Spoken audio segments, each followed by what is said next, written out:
बात करेंगे 20 जून है मंगलवार का दिन और जगन्नाथपुरी की रथ यात्रा शुरू हो रही है। ओए होए, पता नहीं भगवान जगन्नाथपुरी मुझे कब बुलाएंगे। मैं तो खैर 8 मई को अपनी ये वीडियो शूट कर रही हूँ, 1 महीना पहले, और जून के लिए।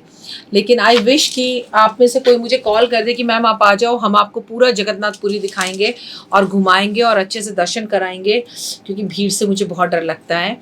हालांकि मैं भीड़ को चीरती हुई अंदर घुस जाती हूँ। मेरे को ये लगता है मुझे मेरे ईश्वर से मिलना है और उसके लिए कोई लाइन नहीं होती है। और हालांकि ये गलत है मेरा बिहेवियर, लेकिन मुझसे पेशेंस नहीं होते मंदिर के बाहर खड़े होकर। मैं वृंदावन भी जाती हूँ ना, तो हरे कृष्ण हरि हरि हरि हरि हरि हरि करके और बिल्कुल लाइन को तोड़ती हुई अंदर घुस जाती हूँ। मुझे बस भगवान के पास जाना होता है और अपने परमपिता परमात्मा से इतनी दूर जाकर मिलने पर इतनी गलती तो माफ होती है, चलती है। चलिए बात करते हैं। जगन्नाथ मंदिर जो है वो उड़ीसा में है और पूरी शहर के अंदर है स्थित है। यहाँ पर इसे वैष्णवी मंदिर का अवतार कहा जाता है। इसमें कृष्ण जी का अवतार कहा जाता है। कृष्ण जी को समर्पित है ये मंदिर। पूरे साल इस मंदिर के अंदर गर्भगृह के अंदर होती है पूजा, लेकिन आषाढ़ के महीने में 3 किलोमीटर की अलौकिक रथ यात्रा निकाली जाती है, जिसे गुड़ीचा मंदिर तक लेकर जाया जाता है, जिसमें शामिल होने के लिए देश विदेश से लोग आते हैं। पता नहीं आपकी डॉक्टर वैरागी कब शामिल होगी। आप में से कोई उड़ीसा का है, प्लीज मुझे इस बार बुला लो। कहते हैं हिंदू धर्म अनुसार, हिंदू मान्यताओं के अनुसार, पहले मैं आपको यात्रा की कुछ फोटोएं दिखाती हूँ, वो देखिए। कहते हैं हिंदू धर्म की मान्यताओं के अनुसार आषाढ़ शुक्ल पक्ष की द्वितीया तिथि को भगवान जगन्नाथ अपने भाई बलदेव और बहन सुभद्रा के साथ मौसी के घर जाते हैं। ओए होए, देखिए आपको ये फोटोएं दिखाई दे रही है, रास्ते में तस्वीरें दिखाई दे रही है, रथ की यात्रा दिखाई दे रही है जाते हुए। और पद्म पुराण के अनुसार भगवान जगन्नाथ की बहन ने एक बार नगर को देखने की इच्छा जाहिर करी। तब जगन्नाथ जी अपने भाई बलदेव को, अपनी बहन को लेकर, सुभद्रा को लेकर रथ पर बैठ गए और उसे नगर दिखाने के लिए निकल पड़े। इस दौरान मौसी के घर में गुड़ीचा भी आ गई। 7 दिन वहीं पर ठहरे। बीच में जब वो नगर देख रहे थे तो मौसी का घर आ गया, तो उन्होंने सोचा कि हम मौसी के घर जाकर ठहरते हैं, और फिर वो मौसी के घर पर ठहरे। 7 दिन तक रहे। जब से ये प्रथा लगातार चलती आ रही है और हर बार ये प्रथा यूं ही बनाई जाती है। आप आखिरी बार अपनी मौसी के घर रहने कब गए थे? ये छोटे छोटे त्योहार और ये बातें आपको और हमें इस बात का एहसास कराती हैं कि अपनी मौसी, अपनी बुआ, अपनी ताई, अपनी चाची, इन रिश्तों की कितनी ज़रूरत है। अगर अभी भी आप किसी के घर रहने नहीं गए या आपकी मौसी के साथ आपके संबंध ठीक नहीं है, तो अपनी मौसी के साथ अपने संबंधों को ठीक करें और अपने बच्चों को वहाँ भेजें। प्यार बांटते चलो, प्यार लेते चलो, प्यार देते चलो, ये बेहद जरूरी है। जगन्नाथ की रथ यात्रा 2023 को शुभ मुहूर्त समझिए।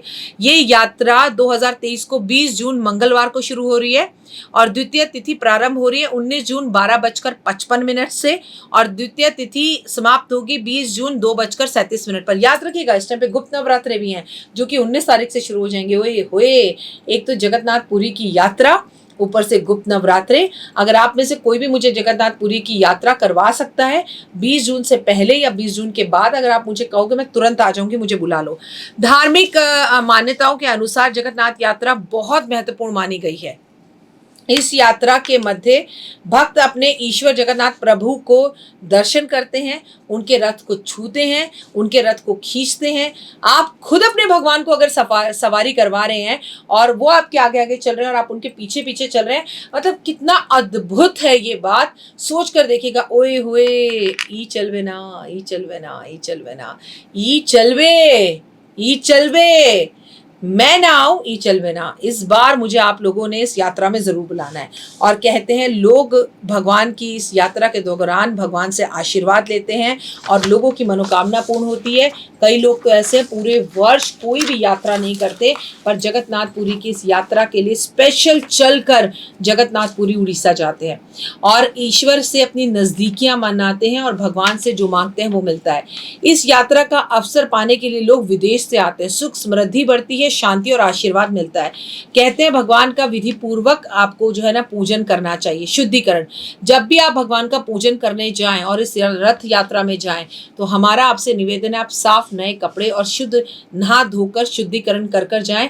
हो सके तो स्नान के बाद, स्नान करते वक्त गंगा जल अपने पानी में डालें, स्नान करें और इस टाइम पे नए कपड़े पहने। पूजा सामग्री, अपनी पूजा के लिए आप ध्वज, चावल, दलिया, घी, दूध, चीनी, दीपक, फूल, नारियल, अगरबत्ती और चौकी साथ में लेकर जाएं। इसके साथ साथ भगवान के लिए मिठाई और सीज़न के कुछ फल लेकर जाएं। इसके बाद आप भगवान की मूर्ति को, तस्वीर को आप अपने, ये घर में पूजा का भी तरीका बता रही हूँ, वहाँ पूजा करने जाएँ तो जाएँ। ये सब सामान इकट्ठा कर लें, नहा धोकर शुद्धिकरण होकर ये सब फल, फूल, धूप, दीप, अगरबत्ती, नारियल, लाल कपड़ा, पीला कपड़ा, सफ़ेद चंदन, पीला चंदन, जनेऊ और सुभद्रा जी के लिए एक साड़ी और भगवान की तस्वीर ले लें और तस्वीर को एक शुद्ध लाल चौकी के ऊपर रखें। फिर भगवान की तस्वीर पर सुगंधित जो है इत्र लगाएं, दीप जलाएं, कलश स्थापित करें, फूल अर्पण करें, फल अर्पण करें, उनके लिए जो कपड़े लाएं वो रखें, कलश की स्थापना करें। भगवान से कहें कि मैं उड़ीसा नहीं भी आ पा रहा तो अपने घर में तुम्हारी पूजा कर रहा हूँ, अन्न की पूजा करें। इसके बाद भगवान को चावल और दलिया का भोग लगाएं और जगन्नाथ मूर्ति के सामने वो रखकर उस थाली को, जो भी इस भगवान का भोग बनाएंगे वो घी में बनाइएगा और उसके बाद उसे खुद भी खाइए, भगवान को भी खिलाइए और लोगों में अर्पित भी कीजिए। इसके बाद दूध की एक थाली को भगवान को अर्पण कीजिए और उसके बाद ये दूध की थाली किसी बच्चे को पीने के लिए दे दीजिए या घर ले जाने के लिए दे दीजिए। इस दिन आपको भगवान को जो फल जो है, भगवान की जो मूर्ति है या भगवान का घर के आसपास कोई विष्णु जी का मंदिर है, कृष्ण जी का मंदिर है, तो उसे फूलों से भगवान के मंदिर को सजाना चाहिए। हर कोई जगन्नाथपुरी उड़ीसा नहीं जा सकता। अगर आप जगन्नाथपुरी उड़ीसा नहीं जा सकते तो घर के आसपास विष्णु भगवान की मूर्ति को, उनके मंदिरों को फूलों से, फलों से उनकी डेकोरेशन करवाइए और भगवान को जो है कपड़े अर्पित कर कर आइए। उनके पंडित जी को दे दीजिए कि ये आपके लिए कपड़े हैं, लेकिन ये कपड़े में जगन्नाथपुरी भगवान के लिए। आप भगवान पंडित जी को ये बताइए कि जगन्नाथपुरी की जो यात्रा हो रही है उस यात्रा में मैं ये कपड़े आपको देना चाहता हूँ पंडित जी, और ये मैं किसके लिए देना चाहता हूँ इसे आप समझिए। ये आषाढ़ मास के टाइम पर भगवान की जो पूजा होती है, मान्यता है कि जगन्नाथपुरी बलदेव और उनकी बहन सुभद्रा के लिए कपड़े लाया हूँ, इसे आप अपने परिवार के लिए प्रयोग कर लीजिए, ऐसा समझ कर दीजिए। प्रसाद में आप चावल ज़रूर रखें, दलिया ज़रूर रखें, घी ज़रूर रखें और वो भक्तों में बांटें और फल ज़रूर रखें। धन लाभ के लिए अगर आपको कोई काम करना है तो जगन्नाथ भगवान के से अगर आपको धन प्राप्ति चाहिए तो इस दिन कम से कम 108 सिक्के आप भगवान की मूर्ति या तस्वीर के सामने रखकर उसकी पूजा करें और उसके बाद ये ज़रूरतमंद लोगों में बांट दें। स्वास्थ्य के लाभ के लिए आपको रथ यात्रा में जाते वक्त या अगर रथ यात्रा पे नहीं जा रहे तो अपने घर में एक छोटा सा लकड़ी का रथ बनवा लीजिए। अमीर है तो चांदी का रथ बनवा लीजिए और उसमें तीनों भाई बहनों को बिठाकर आगे पीछे कर कर थोड़ी सी यात्रा करिए और संभव हो सके तो रथ यात्रा के लिए आप वहाँ पर उड़ीसा में कुछ पैसे भिजवा दीजिए ताकि ये रथ यात्रा में आपकी कमाई का भी कुछ फल ज़रूर लग जाए और आपकी जो हेल्थ इश्यूज़ हैं वो सही हो जाए। ऐसा भगवान से कामना कीजिए। भगवान जो है वो क्या है, वो आपके भाव के भूखे हैं। अगर उन्हें ये पता लगे कि आप जगन्नाथपुरी आ रहे हो, दर्शन कर रहे हो, बहुत अच्छी बात है, वहाँ जाकर पैसे दे रहे हो, वहाँ जाके प्रसाद चढ़ा रहे हो, वहाँ जाके झंडा चढ़ा रहे हो, वहाँ पर रथ को खींच रहे हो, नहीं कर सको तो ये कुछ चीज़ें घर पर करिए।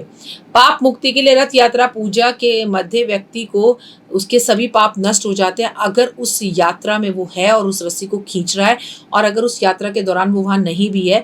इन दिनों में अगर वो भगवान के दर्शन कर रहा है या तो 7 दिन बाद भगवान के दर्शन कर लीजिए, भगवान लौट कर अपने घर आए मौसी के घर से, या फिर उस मंदिर में जाकर दर्शन कर लीजिए जहाँ भगवान 7 दिन तक रहेंगे, या इस यात्रा को शुरू होने से पहले ही जून के महीने में आप भगवान के दर्शन कर लीजिए। शांति और सुख के लिए रथ यात्रा से व्यक्ति को मानसिक और शांतिक सुख का अनुभव होता है और रथ यात्रा का में जो लोग आए हैं उनकी सेवा करने से, उन्हें पानी पिलाने से, उनमें प्रसाद बांटने से, उनकी ज़रूरत की चीज़ें उन्हें देने से भी आपको बहुत ज़्यादा लाभ मिलता है। अगर आप उड़ीसा नहीं भी जा पा रहे, जैसे कि मैं नहीं जा पा रही, तो आप जगन्नाथ जो है इस भगवान जी की जो दर्शन है वो अपने घर में बैठे हुए करें। भगवान को भाव से याद करें और आप भगवान को भाव से याद करेंगे तो 100 आउट ऑफ 100 दर्शन आपको मिलेंगे। भगवान सपने में दर्शन देंगे, भगवान ऐसा कुछ संकेत देंगे जिससे आपको पता चले कि आपका कनेक्शन जगन्नाथपुरी भगवान देवी देवताओं से ज़रूर हो पा रहा है। जय माता दी।